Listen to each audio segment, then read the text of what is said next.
A lot of theme park news last week. Let's round it up and share it with you.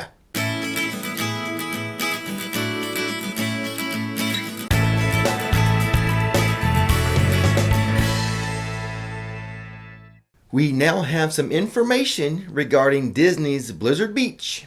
That's right. They're opening March 7th. The water park will open with limited capacity, but it looks like no reservations will be required to enter. Nice. Guests will have to wear face masks at the entrance and exit, also when ordering food and in the retail areas. Yes. But face coverings will not be allowed on water slides or in the water, and you can remove your face coverings while eating or drinking while stationary. Pretty typical stuff.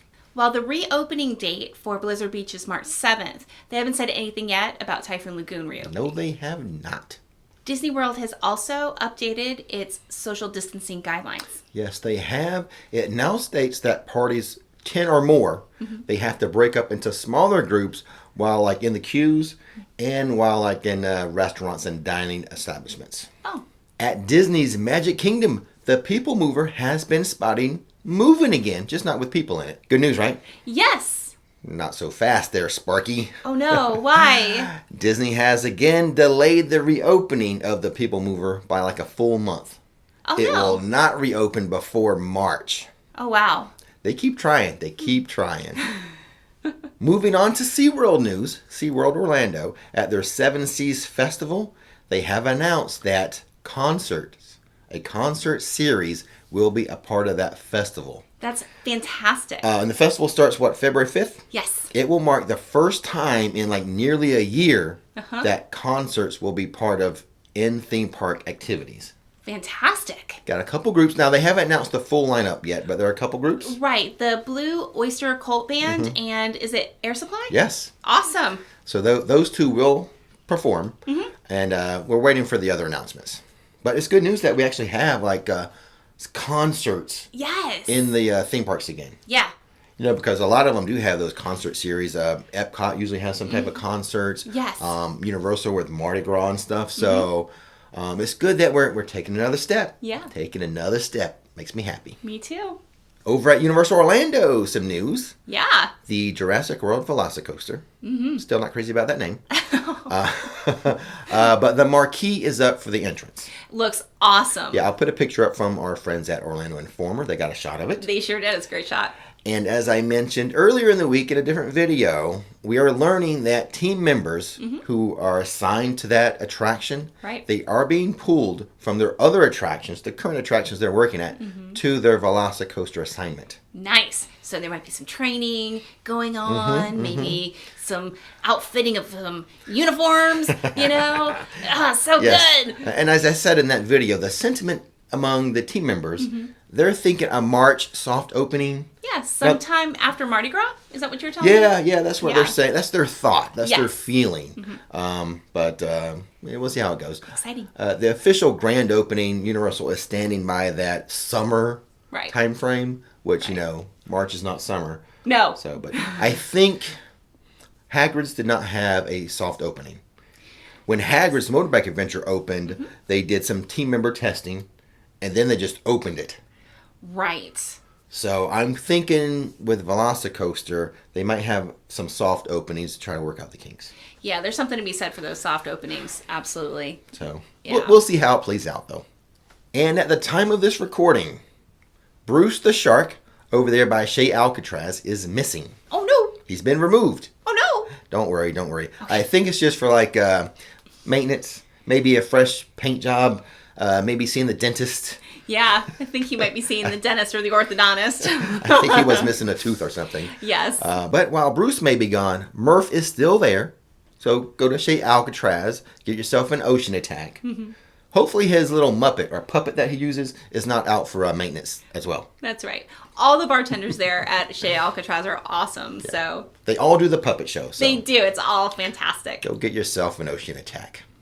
Also at Universal Orlando, in my previous video, I did an update. Mardi Gras decorations and food booths are going up That's right. Getting ready for their, February 6th opening? Yes, we were walking around and I got so excited. I was looking at all the decorations and all the food, little kiosks and stuff. Yeah. Oh, I was like, oh, I cannot wait. It's even better in person, guys.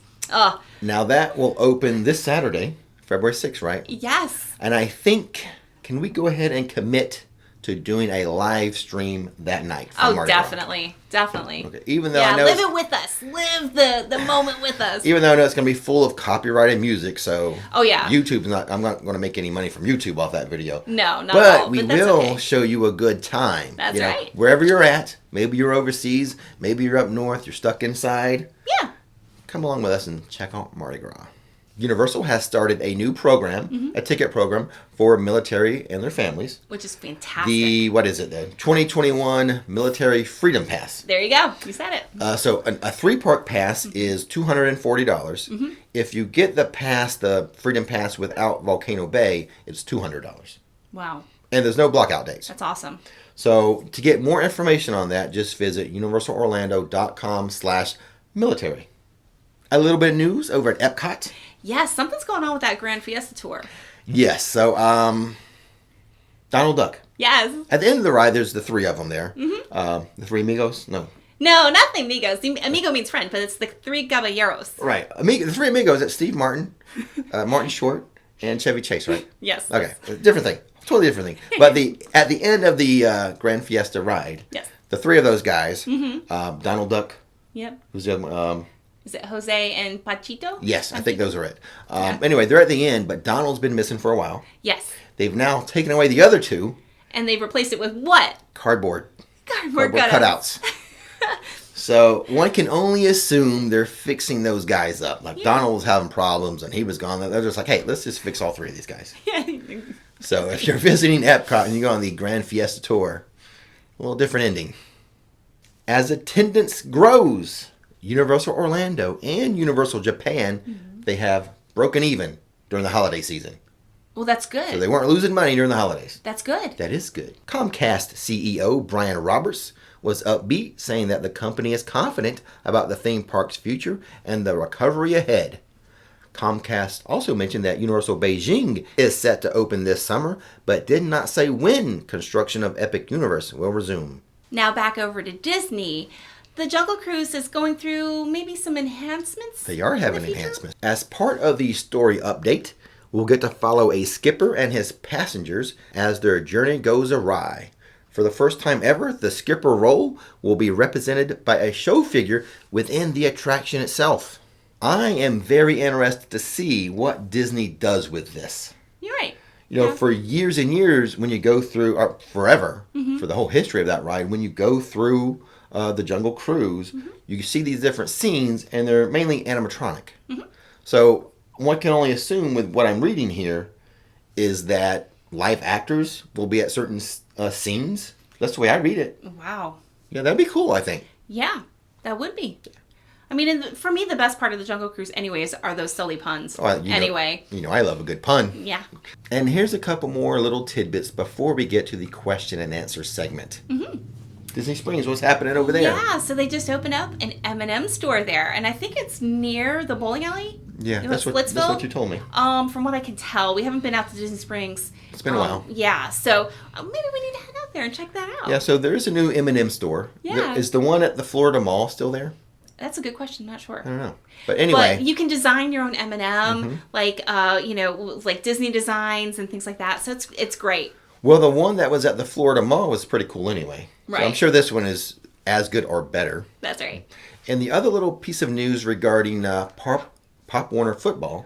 Yes. For years and years, that Pop Warner Youth Football Championships have been held at Disney World, the Wide World of Sports. Yes. Your uncle.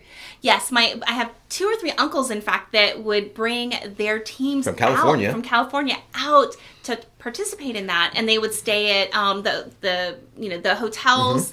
The Disney hotels. Yeah, the Disney hotels, and they, and do the ESPN Wide World of Sports thing. And, we'd always get to see them and be a lot of fun. Did they win some championships? Yeah, I think they even did. All right. Got some talented family members there in football. The news is it's not going to be at Disney this year. That's right. Big changes. At least for this year, it's going to be hosted by Universal Orlando. Yeah. And Camping World Stadium. Right. Now, the split between Pop Warner and Disney wasn't a negative split. It was just they just couldn't commit to it. So they didn't, I don't think, end on bad terms from what I've read. Okay. Yeah. So at least for this year, it'll be in the big stadium downtown. That's awesome. Cool. Nikki, did we have any rumors this week? No rumors. Oh, man, I missed that alarm. Okay, so I guess question and answers then. Sounds good. All right, so number 1 is from Maggie. This question is, for me. Hey, for Nikki. As a new Florida resident, I am itching to get a Disney annual pass as soon as they become available. As someone like you who visits the parks regularly but not every day, which Florida resident annual pass do you think is best? See, now that's a good... I included this question because you just changed yours. I did. I have the gold level. Right. And I forget what yours is called, but you really aren't too happy with that. No, I'm not. You might have to upgrade it again. Right. It's just because I'm blocked out of certain parks at certain times. Yes. Like I might be able to just get into Animal Kingdom and Epcot, and I can't get into the other two. It's hard to keep track of, too, of all the... Because yours bounces around so much. Over the place. I think it has to do with, like, they're predicting how busy a park is going to be, and then they'll send you to the least busy park. Yeah. So it's a little... I think we would recommend, don't you think, gold? That's what I have. Yeah. There's only a few times of year I can't go. Right. I'm usually blocked out of, like, say, Easter week. Yeah, and the last 2 weeks of Christmas. Yeah. Yeah, the last 2 weeks of December. Yeah, and you don't want to go then anyway because it's really busy. If you're an annual pass holder. You're right. Yeah. I think our official recommendation is at least gold level. Right. If you want to go higher than that, you're welcome to, but at least gold. Yeah, definitely. All right, number 2 is from Abby. My family and I are going to Universal February 13th through 15th. Would you say the parks are typically crowded around that time? I know that the 15th is President's Day, so I'm a bit worried it will be overly crowded. P.S. I love your videos. Well, thank you, Abby. Any time you go during any holiday, even if you think, it's a small holiday. Insignificant or whatever holiday. I never think about President's Day. Well, it's not significant. It's an important holiday, but still. I never... It's not Christmas. It's not Christmas. Exactly. You don't think of it that way as like a big vacation holiday. But I'm just saying any holiday, it's busier. So I would be a little concerned about that date if you're coming near that holiday weekend. Yeah, during the week is so much better, but it's hard for us who have, kids who are in school or whatever, normal jobs, that have the weekends off. Makes it a little bit more challenging, definitely, even on the weekend, let alone a 3-day weekend. Just be prepared mentally for larger crowds and longer wait times. Yeah, unfortunately. Okay, number 3 is from Hannah. Hey, Rick. My family and I love your channel. Both you and Nikki are so fun to watch. Aw, thank you, Hannah. My question is regarding Cabana Bay. We have an upcoming stay at the end of March, and I watched your video about it. What other honest thoughts do you have on the resort? Well, we really like it. We always recommend that one. It's good for the price. Yeah. Now, obviously, if you're going to bump up to like Royal Pacific or something like that in one of the luxury hotels where you're going to get express passes, I can understand that. But as far as like a regular hotel, I think it's the best of the bunch. We really, really like it there. Right. Obviously, try to get a view of the volcano. That's one of the prettiest views you're gonna get, honestly. But the rooms that have the eat-in kitchen or the kind of the suite. Yeah, the suite. That has a little kitchen. Yeah, that's what we used to stay in a lot before they even built Volcano Bay, and we enjoyed that. Yeah. So, God, is there any negatives? I can't think of a negative. We just really like that one. So, yeah. Cannot go wrong with it. It always makes us happy. Unless you want express passes with your room, then you got to go the luxury route. Exactly. All right, number 4 is from Jessica. Oh no, poor thing. I recently sprained my ankle and have to wear a boot.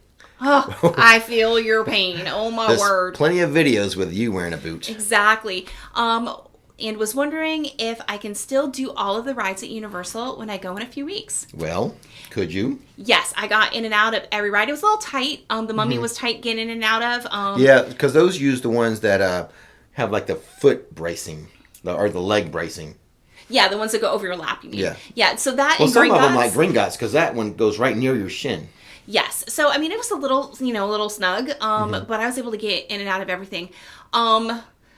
Take advantage of the elevators. Like for MIB has an elevator and the Mummy has an elevator. Yeah. So take advantage of that. No, you never got like a disability pass for that. You never tried, so we don't know. Yeah, I didn't really try. Yeah. You can inquire about it. We don't know about that personally. We never did try it, but right. And you can always, if you get tired, because I don't know. I guess I was just too proud, but I did a lot of walking, and it actually, that's why I messed up my back. I feel like my hips, it threw my hips out of joint, you know? So, but you can always get a wheelchair and then maneuver in and out of the wheelchair. And if you're going to be here a really long time and you're not used to walking in that boot, I highly recommend it because you're just going to get worn out and you won't be able to last as long as your family. Okay. You are the expert. I dealt with that thing for 6 months. I was in a boot. Yeah.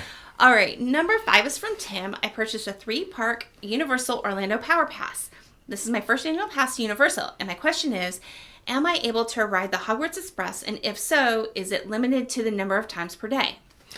If you have a multi-park pass, yes. Take the Express, and there's no limit. Yeah, it's a 3-park. Yeah, so you're no problem. fine. And no problem. Yeah, there's no limit at all. You will have to, when you go through the train station, just show your pass again. Yeah. And they let you through. Yeah. Mm-hmm. And you can ride it all day long in a great big circle. You sure can. You just have to get on and get off. So this number 6 is from Deb, and it says, "Hi, Rick and Nikki." She has 16 and 18-year-olds, and they're usually visiting Disney going to Universal for now? a family of 3, but now they're heading to Universal. Okay. And it says she has 2 questions. First, can you wear hats and sunglasses on the rides where you do not have to put your belongings in a locker? And second, if you are chosen to do the wand experience, can you actually buy the wand?